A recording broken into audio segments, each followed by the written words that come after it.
Ey Allah'ın bendeleri, kesplerde haram dahil olur. Şeriata mutabık edilen kesp yok diye. Onun için amallarımız fasık oldu. Kalplarımız harap oldu.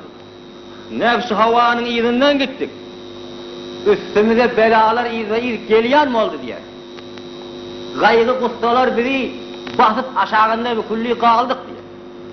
Öz talimizin. Dava-u, cidalu, hanavadan içinde, camigan içinde aramızda ihtilaf köp oldu. Pısık zahir oldu aramızda. Hudayın emrine muhalifçilik. Ve şeytan kulakası bizim etkiyen amallarımız bizi ziynetli köklerdi. Özünün izine makam düşürdü bizi. Etkiyen amallarımızı şeytanın izine düşüp etkiyen mi oldu? O Hudayın emrini kenara okladık diye. Bizim aramızdan doğruluk götürüldü diye. Bu kulli bizim günahın kirleri kalplerimizin teverevini ihate edip dolap, hakkı fehm etmez yani hala vardık biz diye. Tamamı içimiz birbirimize görüpçülük, hasutçuluk, bakilçılık etmeden içimiz doldu bu kulli diye. Bizim zamayirlerimiz tamamen sözcüğe teleke ahlaklardan doldu diye. Tamamı diye günahın deryalarına kalk olduk. Ulu günah olsun, hakiki günah olsun, onu sayıgarmadık diye. Hudaya teveccüh edip, ey bar Huday, özün bize rahmet almasan, bizim çaremiz yok, şeyle hala biz bardık diye. Yalancılık aramızda şayık oldu diye.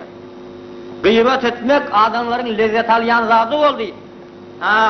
Gep gözlermek hemun tevri şeyle, yalandan şehadet vermek o da şeyle, tekebbürçülük bize hakim oldu.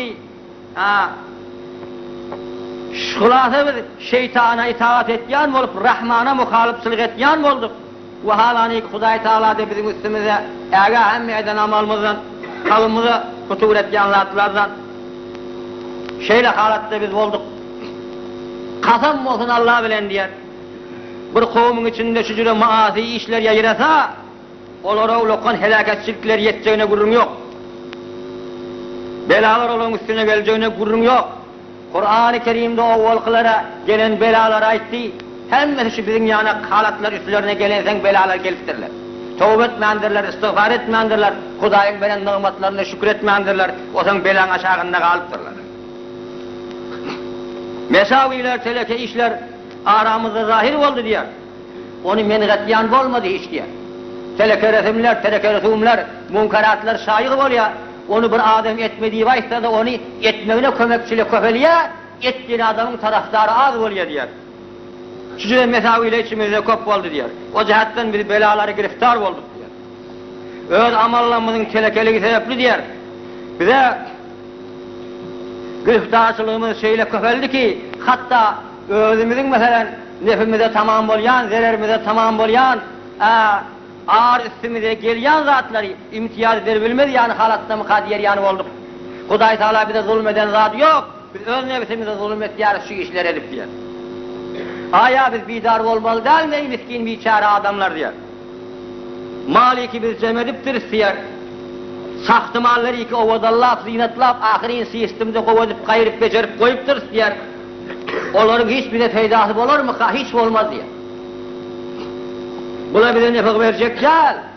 Zererimize tamam olacak. Tamam üşürsüz, zekatsız, zatlardan salınan sahtı mallar, ya kişi hakkından salınan sahtı mallar, ya fasit muamelelerden ele gelen pulları bile salan sahtı mallar olabilir. Hiç vakit nefkimize mesela tamam olmaz olur diyor. Çünkü zererimize tamam olur hiç vakit. Sağlık amaldan başka bize necat verecek zat yok. Sağlık amal takdim edebilen bolsak şu necat verecek. Kovu iş edebilen bolsak şu necat verecek bize diyor. Her kim Allah'a ve Allah'ın Resulüne itaat etse, Huday Teala'dan korksa, saklandığı zatlardan saklansa, şol adamlar faiz, şol adamlar firu, şol adamlar Hudayın bendesi. Şöyle olsa oyanın ey Allah'ın bendeleri bidar olun diyor. Şu gaflatlardan, fevahişlerden, teleki işlerden istinab edin cemiman. Bidarlık, pişe edin özünüze diye. Halal kesmetmeye, talaş edin. Önkü geçen vaatlarınızı tövbe bilen cümran edecek olun. Huday Teala'nın takide size teyyan edip koyan, amade edip koyan kesplerinden kesmedin ve veren rızklarından iyin. Hudaý Taala'nın şükrünü yerine getirin. Hudaýyň bendesi bolsaňyz etmeli wezife ibadetleriniz şuratlardır sizin. Öňkü geçen wagtlara aglan, tövbe edin, istigfar edin, gözüňiz